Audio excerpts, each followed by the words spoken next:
Hey, cheerio! Welcome back. How is everyone doing? This is Holistic and Well. I'm Wendy, and this is a place to cultivate better health through herbalism, intentional wellness, and self-healing. I hope you're doing fantastic. I'm doing pretty well. The Christmas cactus is blooming, and Lola is sunbathing, so all is well in the world, right?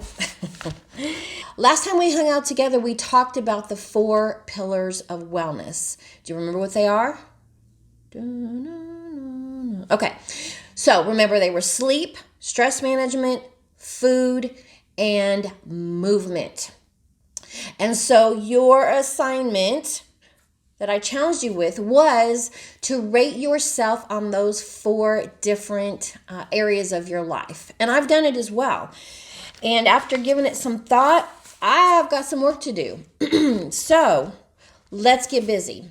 We've got to figure out what to work on and able to formulate a plan. Would you agree? And so I thought we could do a vision board, a wellness vision board for 2020. We're coming into a new decade. And what better time to be thinking about what do I need to work on than at the beginning of the year. Now, most people do resolutions. I don't really do the resolution thing, but I do believe in goal setting, and I do believe in having a plan on how you're going to make that happen. So vision boards, for me, I'm incredibly visual, and so seeing them on a daily basis is very, very helpful, because what you focus on is what you manifest. There is science behind it. I'm going to share with you the pillars and where I rated myself. So sleep. Now, I've shared in the last video, and if you haven't watched it, take a look and get caught up with us and then come back in here. But sleep is super important. A lot of research has been connected to lack of sleep or a low quality of sleep as really being that possible catalyst for chronic illness.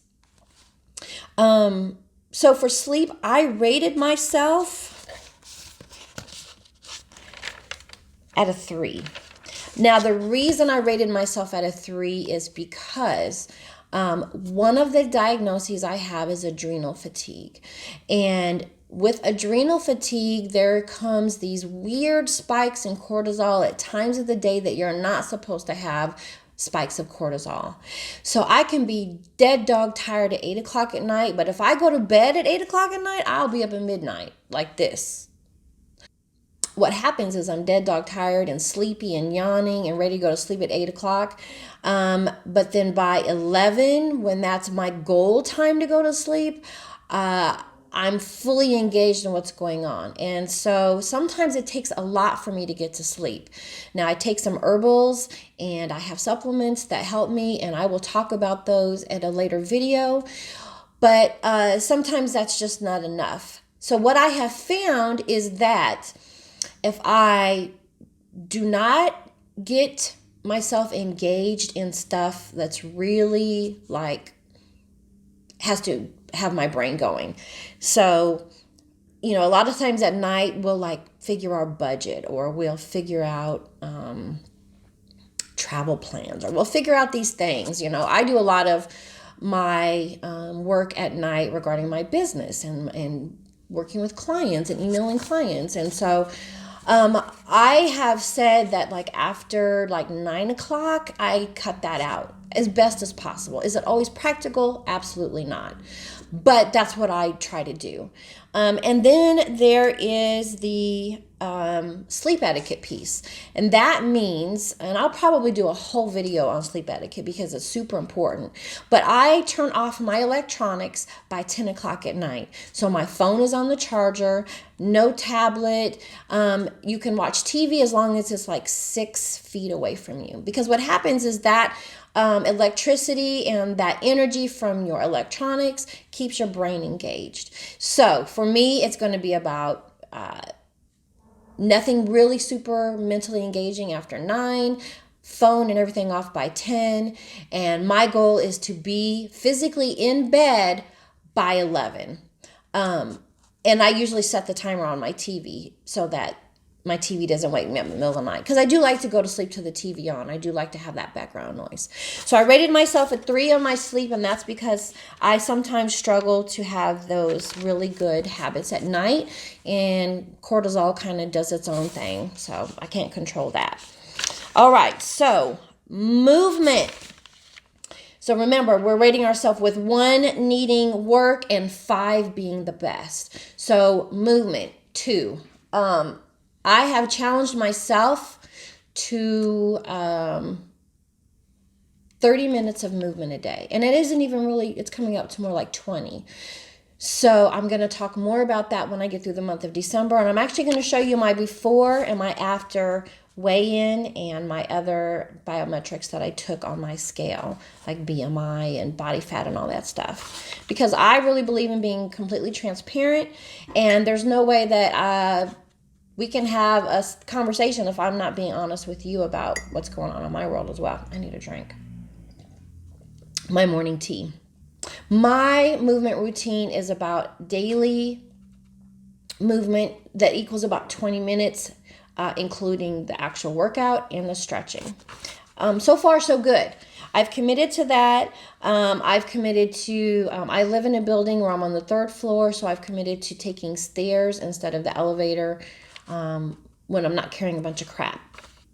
So that's what I've committed to on my movement.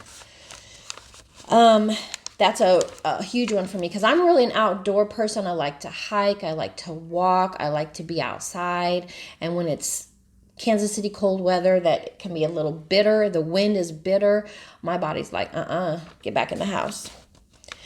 All right, so the next one is stress. Now, I rate myself at about a 4 on this one, and I've really had to work on getting up to a 4.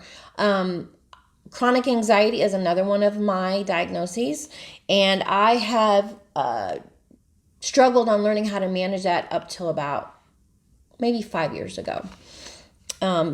Ruminator, looking at the past, looking at the future, cycling thoughts, all of that and more, and it has just wreaked havoc. So at this point, I feel really comfortable with like my meditation practice. I have developed strategies to counter when I notice those things are happening. And I have really adopted the philosophy of really trying to be in the moment. Like I'm a planner. I'm very much of a type A personality. I'm a planner, and I'm very much about, okay, let's do this and let's do this. I'm the one, when we do our girls trip, that I'm planning out minute by minute. And I'm really working hard on being in the moment and not focused on what's going to happen next week and not focused what's going to happen on next month. That doesn't mean I'm not planning out my life. I am, but I'm not consumed by what the future might hold. And that's really huge for me. So we can talk more about those strategies at a later date. All right, and that final category is food, what we're putting into our body, and that includes water. One of my goals is to drink 80 ounces of water a day. That is really hard for me. But when you drink tea that you don't utilize honey or agave or something that's going to raise your blood sugar, if you use like stevia, your body interprets your tea as water. So I do drink about 2 or 3 cups of different types of tea a day. And so I might be getting more water than I'm giving myself credit for, but I know that I need to do better. And a good indication of that, and we've all heard it, is when you pee, what does your pee look like? What does it smell like? And that's going to be a good indication if your body's dehydrated. So being able to be very checked into those habits and what the what your urine looks like and smells like is a really good indication of dehydration. Another goal for my food consumption is I am super checked in about carbs. I'm a carb monster. Remember, hi, my name is Wendy and I'm a sugar addict. Well, remember, carbs convert to sugar when they go into your body. Carbs are huge comfort foods, breads, cakes, crackers, all of that. You even have to be careful of some things like yogurt is a carb. to be careful. I mean, it's a good carb, but it's still a carb. To make sure that that activity and that carb intake is really balanced out. I did a restrictive diet for a while, and I did great. But when I began to reintroduce healthy carbs back into my world, I gained some weight back. So now I'm working on getting the weight back down to where I want it to be.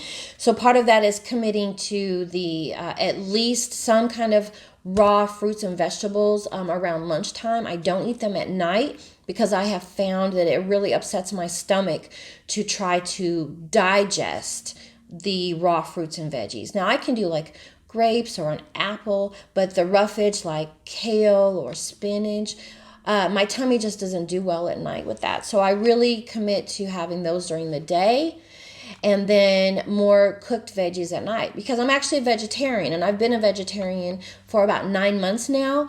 And that will be something I'll expand upon about how that really impacted my inflammation level. So, but if you're not a vegetarian, making sure that you're eating really good cuts of meat, when you are eating a meal, making sure that it's balanced, making sure that you have those fruits and veggies in there. And it's really good to make sure you understand your metabolism. Like, I know my metabolism is super sluggish, like cold molasses sluggish. And so understanding that and knowing that I have to eat certain things to keep all the inner pipes working correctly. And that was actually one of the first indications that I had chronic stuff happening, is that my gut was pissed off all the time. My gut and my skin. And we'll talk about that more. And also learn, like, are you hot or cold natured? Because there's going to be certain foods that taste really good to you. And then there's going to be certain foods you're like, you know what? Like on a really hot day, I like something super cold, but I have found that I don't digest it well. Like, it kind of upsets my stomach, and I do better with room temperature or warm drinks. So knowing that about yourself is super important. So I rated myself a 3 on my food. I don't know if I shared that or not. So let's look at the vision board. This is my vision board as of right now. So what I did is I just went through and I had a bunch of magazines laying around. And so I just found things that really spoke to me. Like, I love this. I am stronger than I know. How many of us can relate to that? And so again, I'm really super visual. And so having things that really speak to me, like literally, happiness is a choice. Like, we decide if we're going to be happy or not. And I know that's a tough concept. This is the year I'm going to manifest, and my life partner is going to finally show his face. I have healed and I've done a lot of work on myself, and I am ready. And oh, the places you'll go. Remember, travel? Yes. So these are things, and I need to add some more things that, like the water. I need to put some food up here. But I just wanted to give you an idea of what my vision board looks like, because you guys have to hold me accountable too, because we're all accountable. All right, everyone, so that's pretty much it in a nutshell about putting your wellness vision board together. Just remember, you don't have to get it all done at one time. Just make sure that you have stuff on there that speaks to you, that really inspires you and empowers you to reach your goals. That's the most important thing. Remember that everything on here needs to be about what you're trying to achieve. And make sure you put it up somewhere that you can actually see it on a daily basis. And don't worry about if it's not done. Mine's not done either. But the important thing is to continue to work on it. Remember, we're a work in progress, as is our vision board.